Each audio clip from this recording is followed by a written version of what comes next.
So you just turned in your projects. I bet that's a relief. When I was a student, I always hated it that the projects seemed to take up the entirety of Thanksgiving. And so when I'm planning out my classes, I generally try to have the submission deadlines before big vacations so that you can either enjoy the vacation or you can use that time on other classes where professors don't have the same idea. So it's off your plate, you're done with it. I'm going to be eager to have a look at what you did and what your assumptions were and what your planning is. Needless to say, grading that big of a spreadsheet and the report for the entire class is kind of a thorough thing that takes me a little bit of time, but I'd like to have those grades finished obviously before the final exam and then hopefully even before, so that as you go into the final you kind of know what your grade is with everything except for the final exam contributing to your average. So does anybody have any questions related to the project? No? All right.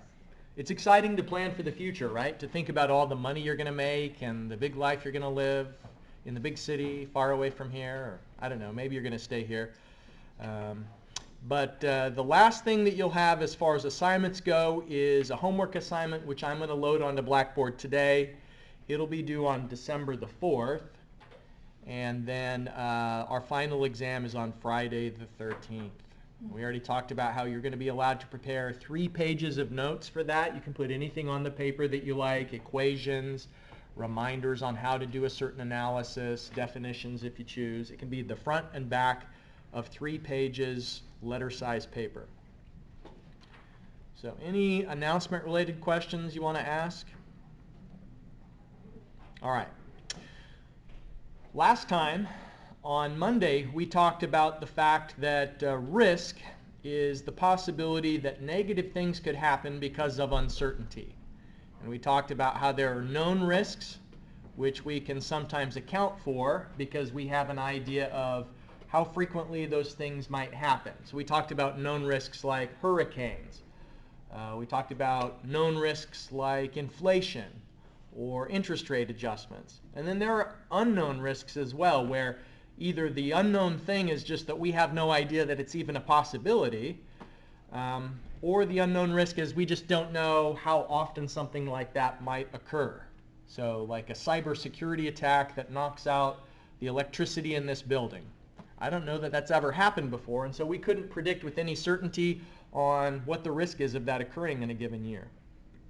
Today what we're going to talk about is a maybe more powerful tool for investigating risk than what we did for the in-class exercise on Monday, which is just best case scenario, worst case scenario.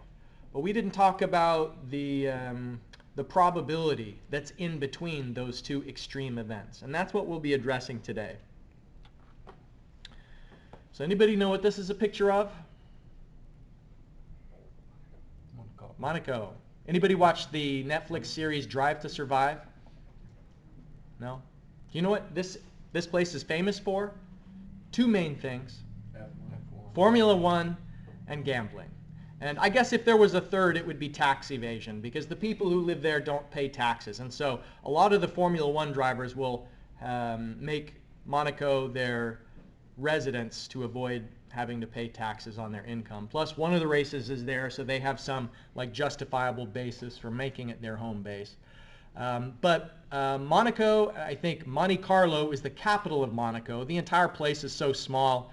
The distinction between the capital and the territory itself maybe is meaningless. But Monte Carlo is a place that's well known for gambling. And what we're talking about today as a Monte Carlo simulation was given that name because it looks at odds and probability and asks the question, how many times are you going to have a certain outcome? And obviously, if you're big into gambling, you'd want to know the probability of, let's say, certain hands of cards, or the probability of going bust if you're playing blackjack and you get a certain number. You'd want to understand the risk if money's on the line. And money's on the line in more than just gambling. Money's on the line in manufacturing, in construction, in any business undertaking. The impact of uncertainty is probability and sometimes bankruptcy. Spirit Airlines, as example, is a high-profile bankruptcy that was just announced this week, where for a lot of years they were doing really great. Spirit Airlines was the airline that introduced the idea of what do they call it? A la carte pricing for a flight. And if you've ever flown on Allegiant or Frontier or Spirit, you know what a la carte pricing is. That's where they charge you one thing, like a base rate just for the seat, and then you're allowed generally to bring a small backpack onto the plane that you could put in front of the seat in front of you. And then anything else is an add-on, from calling the customer service support line is a fee, having them print the boarding card instead of you printing the boarding card is a fee, or checking a bag, getting a bottle of water. Everything else is an add-on. Well, Spirit Airlines brought that model to the United States in 2006, and they're wildly profitable for several years until other airlines adopted their approach, kind of crowded them out of the ultra low-cost market. And fast forward to today, because of a lot of factors, including added costs, fuel price uncertainty, losing some of their most profitable routes, Spirit Airlines has declared bankruptcy, and they're still going to be operating, but their creditors are going to be losing money. The people who'd loaned them money are going to be losing money, and then they have the ability to renegotiate contracts. So that's just an illustration of the impacts of risk. So I drew this bell curve on the whiteboard on Monday. I guess maybe the more scientific description of this is normal distribution. And I don't know why they call it a normal distribution, because in reality, in the real world, probably very few things are distributed normally. But it's just maybe the simplest expression of where there can be some average value that most of the time, maybe in a 10-year period, you maybe would expect interest rates to hover, mortgage interest rates to hover around 4%. But then some of the time, there's some path, a very low probability path, where interest rates skyrocket above 10%. Or there is a low probability path where they go down to 1%. So what this is just trying to illustrate is where the probability occurs. And sometimes we're guessing at what the future probability may be, or sometimes what we'll do is we'll look at past data and assemble a normal distribution curve just to represent in the sampled data what's the average value, and then what is this sigma here is representing the standard deviation. And so it's a statistical calculation where what you're trying to do is capture within plus or minus one standard deviation of the average, you're trying to capture about 67% of the probability. And so it's an expression of whether the bell curve is tightly grouped or whether it's very wide. And so if the standard deviation is small, that means most of the probability is clustered towards the average. And if the standard deviation is large, then that means that the probability is really spread out, that there's a wide range of values that the performance may fall within. So hopefully you've had some statistics already. If not, you probably will during your time at Marshall. But this probabilistic distribution of values is what we're going to use in today's in-class exercise. Just looking at things like equipment cost, or how long equipment might last, or what's the interest rate. Rather than just using a single value, what we'll do is we're going to tell Excel what we think the average value is likely to be, and then the size of the standard deviation. And from those two factors, from the average and the size of the standard deviation, it's going to randomly generate a hypothetical value.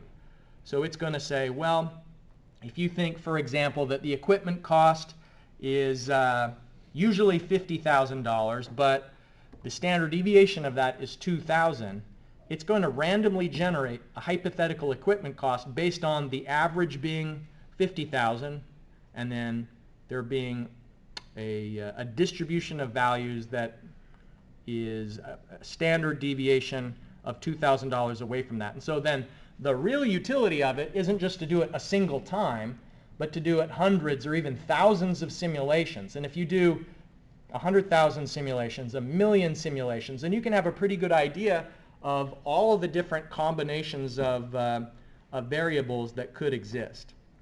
So we could do this to all of the factors that determine profitability of a project. We could try and estimate the average value for each one of these, but then also what's the likely range and the statistical distribution within that likely range. And if you know the profitability under a distribution of input conditions, then you can say what percentage of the time the project is going to be successful. So you've just done like this retirement planning, and if you pay a professional, like an actual retirement planner, for somebody who does that for a living, they'll do this Monte Carlo approach, where what they would do is they would simulate tens of thousands of times of what if the stock market crashes when you're 45? What if the stock market crashes when you're 46? And what if there's a huge increase in stock market value through all these different year possibilities? And they look at how often your plan would be successful and how often your plan would fail in terms of what you're going to be saving through your working years, how much you want to consume in the future, and what the market performance is going to do in between. And so when people are planning for retirement, they do a probabilistic approach where they say what their savings goal is going to be and how much they want to spend when they retire, what age they're going to retire, and then the financial planner can tell them you've got a 90% probability that you'll be able to live your life and not run out of money. And some people are comfortable with a 90% probability. Some people will think, well, I need to retire later or save more or spend less in order to bring that probability of success even higher. So what we're going to do today is we're going to analyze the probability of success for a project using this Monte Carlo method. But just to warm up and a quick review type problem, let's look at this one, just to refresh our memory of how to use the equation method.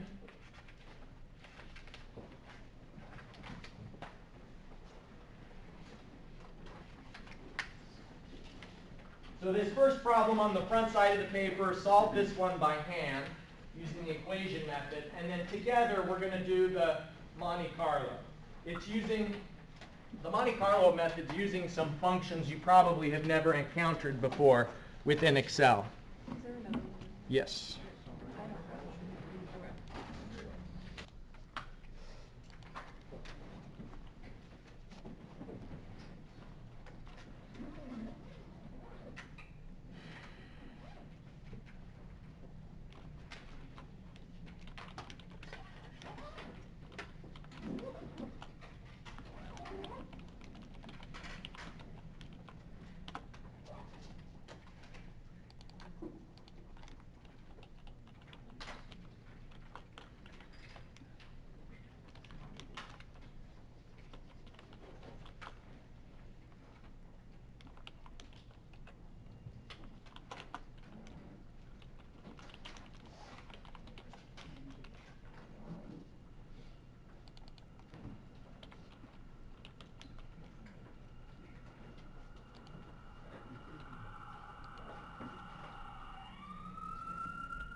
I know I told you to solve this one by hand. I didn't bring a marker today, so I have to solve it on the computer.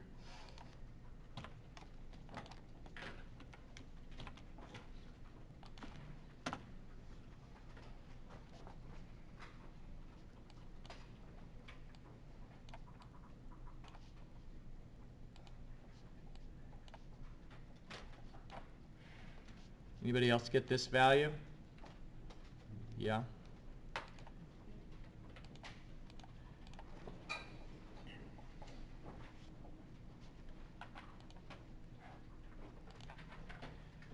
Okay, so this is kind of simplistic thinking, not accounting for uncertainty. This is what we've done most of the course so far. We've just assumed that we know exactly how much equipment can be bought for. We know exactly how long it's going to last. We know what our future revenue is going to be, what the interest rates will be. So in engineering economy version 1.0, we just say, well, there is this one net present value that arises out of all of these factors which we can predict with certainty. But when we are sensitive to the uncertainty that can arise and the effects of risk, then that's where we maybe would look at it with a little bit more sophistication and say the equipment cost varies. So now on the back side of the paper there, we're looking at an average equipment cost of $50,000, which is the same value that we had before, but now we're anticipating that there's a 67% probability that the equipment cost will be plus or minus $2,000 of that amount. So what we're saying is we think that the standard deviation of the equipment cost is 50,000. Like maybe it'll be 50,000, but we think that there's a 67% probability that it'll be between 48,000 and 52. Like there's uncertainty, but we have a certain amount of confidence that it's within that range. Or if we wanted to, well, that's all we need to know is the standard deviation for the equations that we're going to be using. How long will it last? We don't know. We know the equipment has a 1-year warranty, but we don't know exactly how long the equipment can stay in service. And so on average it lasts for 6 years, but then the standard deviation that we're going to explore is what is the effect if it lasts for between 5 and 7 years, as the standard deviation being 1 year. And then the future revenue averages $11,500, but let's look at what happens if there's a standard deviation of $1,250, meaning it could be more, it could be less. Same thing with the interest rate. Currently 5.1%, but it could be higher, it could be lower, and we're going to explore what happens if the standard deviation is 0.9%. Okay, so we're going to do 10,000 simulations. On paper, you're going to calculate 10,000 times. I hope you brought lots of paper today. No, we'll do it on the computer. It's faster. More fun that way. We're going to find out if we do 10,000 simulations with each of those variables randomly varying, then looking at all 10,000 of them, what's the average present value? And then what percentage of the time would you actually lose money? When it's profitable, what would be the average profit amount that you can expect to make? When there's a loss, what's the average loss amount?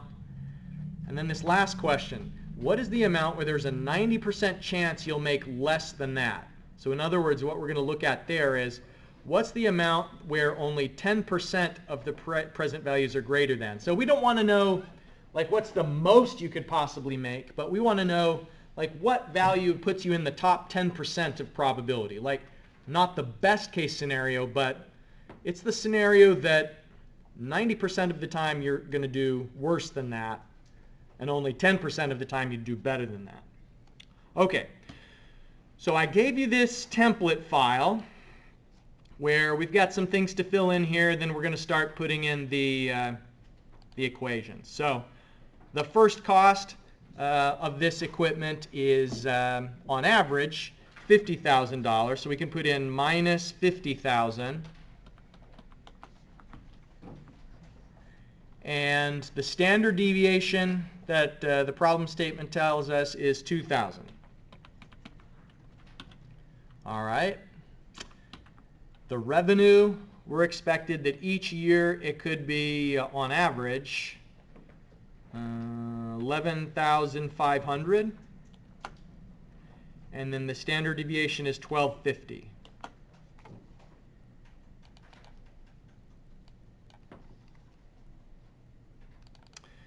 The average number of years the equipment will last is 6 years, and the standard deviation is 1. And then likewise, our interest rate is going to vary, with 5.1% being the 5.1% being the average, and then the standard deviation is 0.9%, so 0.009 is the standard deviation. Okay. So now we're going to start working in this table below here. We want to do 10,000 simulations. So write in 1 and then 2 and then highlight both of them and start dragging it down.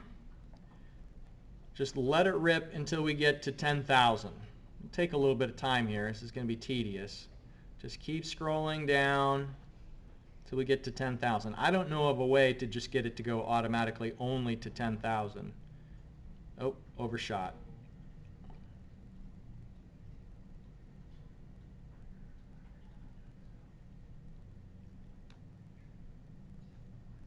Almost there. 10,000 simulations. All right. So the cost on average is 50,000, but what we want to do is set up an equation that's going to pick randomly a cost for each simulation based on 50,000 being the midpoint average and the standard deviation of 2,000. So at the bottom of the backside of the page there, you can see that one of the equations we're going to use is norm.inv. So that's the one we're going to do here, equals norm.inv and then parentheses. All right, so for probability, we want it to be random. So type R-A-N-D and then open, close parentheses. And then we're going to select as the mean this average cost and anchor the reference there with the F4 button. And then the description of our standard deviation will be here below it, the 2,000, and anchor that reference as well. Okay, close parentheses to finish the norm INV. All right, and then enter. So what it's done is it's just got a randomly generated cost. And if you press the F9 button, it'll pick a different random number. So you can press F9 over and over and over, and it's just going to be giving us a new random number each time, subject to the probability distribution that's described here. So if you did it 100 times, hopefully the average of those randomly generated costs would be about 50,000. We'll look at, with our 10,000 simulations, how close we get to an average cost of 50,000. But, all right, so we did that with cost. We're going to do the same thing with the revenue. So equals norm.inv.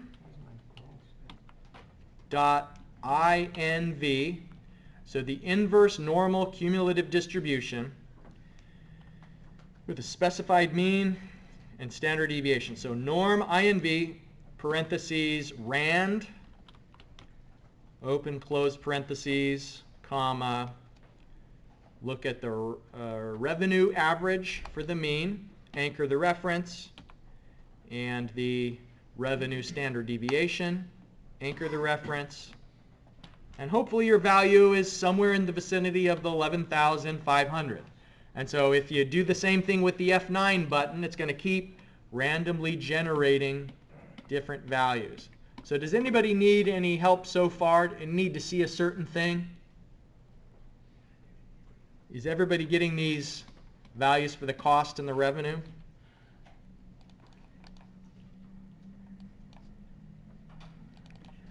Okay. So what about the number of years?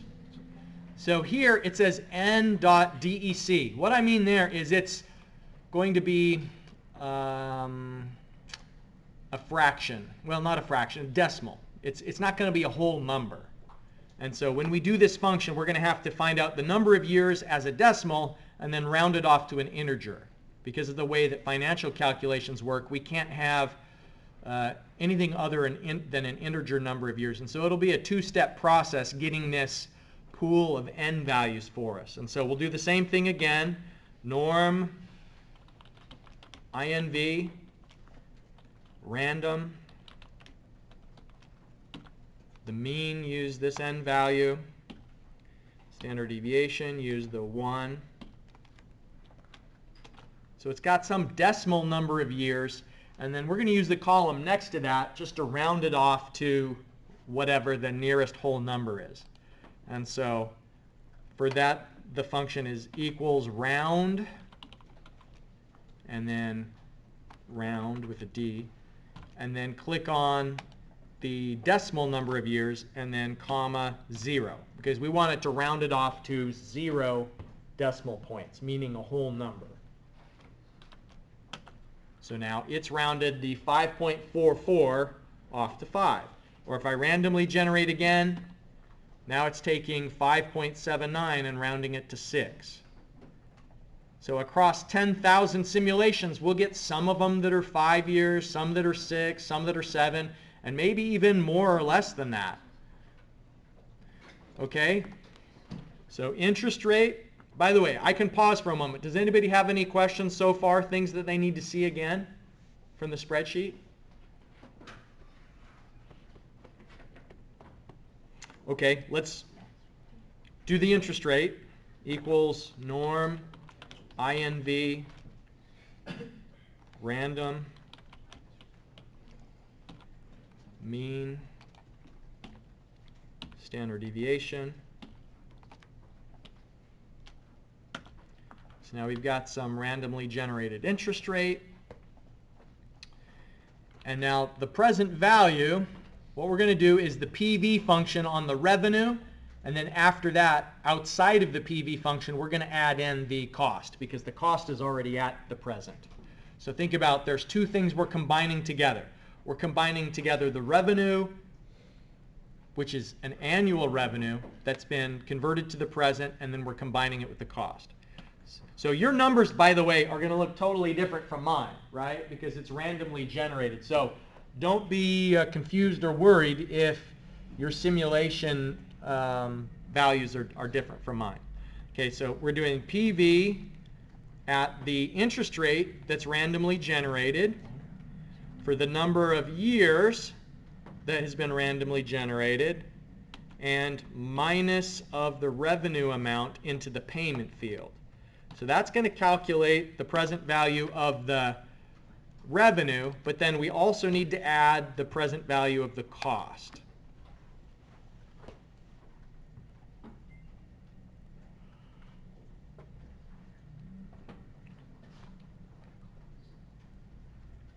Okay, I'm going to circulate around and see if anybody has any questions. Okay, so now for this outcome is profitable, right? But let me, if I recalculate it again, so if I do F9, now my profit went from 18,000 to 2,000, 14,000, 10,000. Eventually, there's a negative one. There is some risk of actually losing money. There's a big loss. So I need to have some sort of an indicator here where it's differentiating between those outcomes which are profitable and those which are a loss. So I'm going to do an if function here. Equals if this amount is greater than 0, then I just want it to tell me what that amount is. So if it's profitable, then it'll show it there, and if it's not, it just says false, which that's fine. So if it's a loss, equals if this is less than 0, then tell me the amount.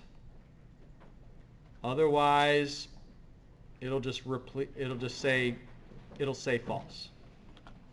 So now it's telling me the amount since it's a loss. So if I recalculate and it's a profit, it'll show up in the profit column, and for loss it says false. So occasionally it's going to toggle back and forth between a profit or a loss. I'm not getting very many losses here. All right.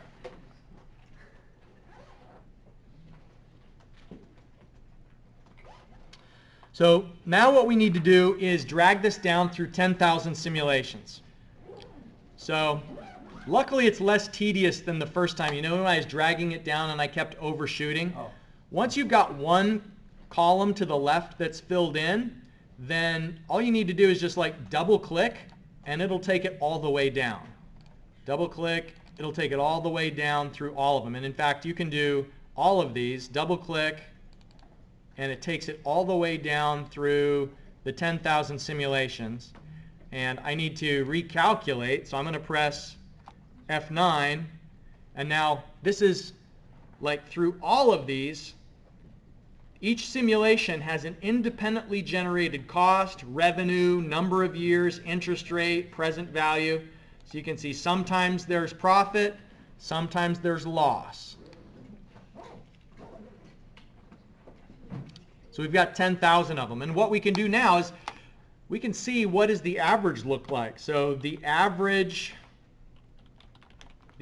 cost, for example, it should be 50,000, but since it's randomly generated, it's not guaranteed to be exactly 50,000. So I'm going to do the range. I'm starting here with this one, and I'm going to do Shift, Control, and the down arrow button, and it'll take it to the bottom of the list. Enter.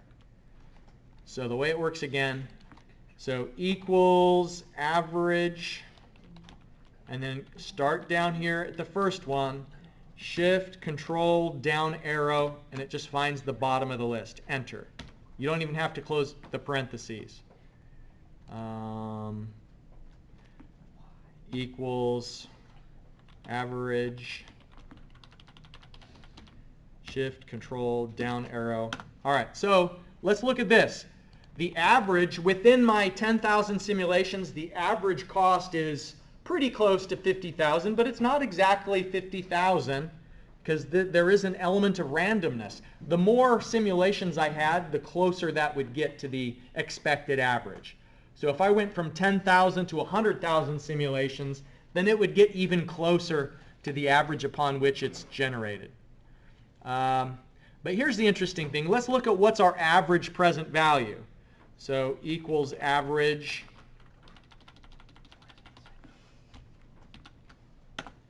The average present value here for my simulation, 8,072. If I redo that, it's pretty close, around $8,000. Does everybody else have about $8,000 as the average present value? I'm surprised it can change as much as it does. You know, sometimes I'm seeing 8,100. Sometimes I'm seeing, I think I had a 7,700 once. You'd think for 7,000 or 10,000 simulations it wouldn't vary as much as it is. But it's around 8,000. Okay, we want to count the number of times there's a loss. So how many of these 10,000 is there a loss? The way to do this is equals count if. Okay, the range it should look at, it's just going to count how many are within a certain range. It's going to look down here in the present values. So I'm going to tell it this range of values, and so I'm still on the count if. So count if, give it the range, and then quote, if it's less than 0, then it will count those.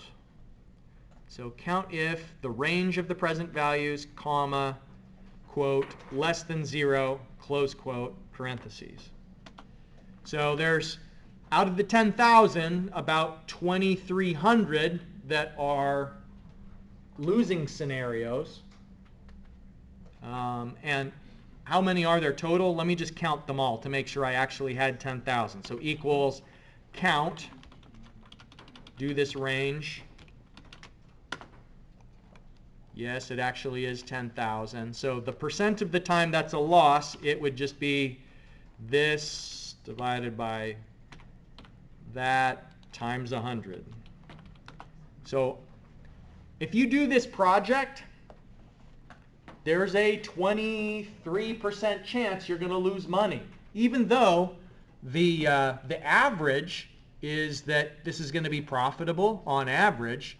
On average, you're going to make $8,000, and that sounds good. Everybody likes $8,000, but think about what are the implications of a loss.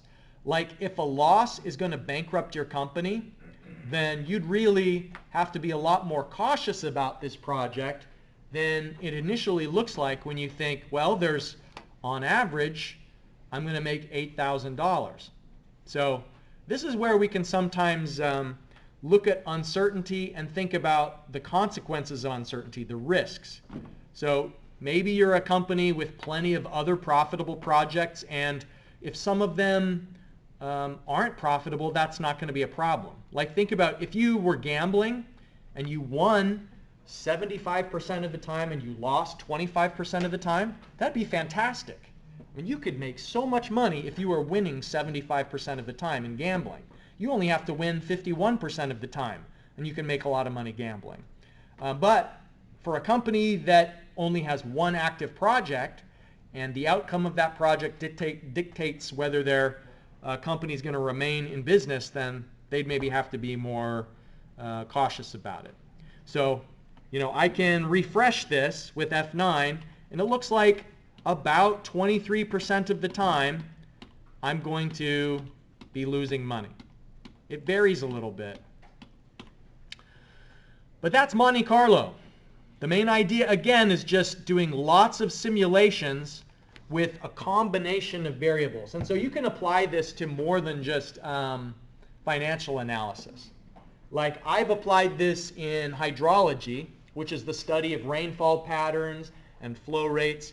So if you're looking at like a watershed where you think you know what the soil conditions are, and you think you know how much vegetation there is, and you think you know how often it's going to be rainy with a certain intensity, then you can combine all those variables together with lots of simulations and just look at like how big could a flash flood be? In a 100-year period, what's the largest flash flood you might expect to see given all the varying combinations of factors that affect that. So any questions about Monte Carlo before we go our separate ways? All right. We'll save this. You may need to access it for the homework assignment. I'll post that this afternoon. Remember that you've got until Wednesday after Thanksgiving to submit homework 13. And then we'll have the final exam on the 13th.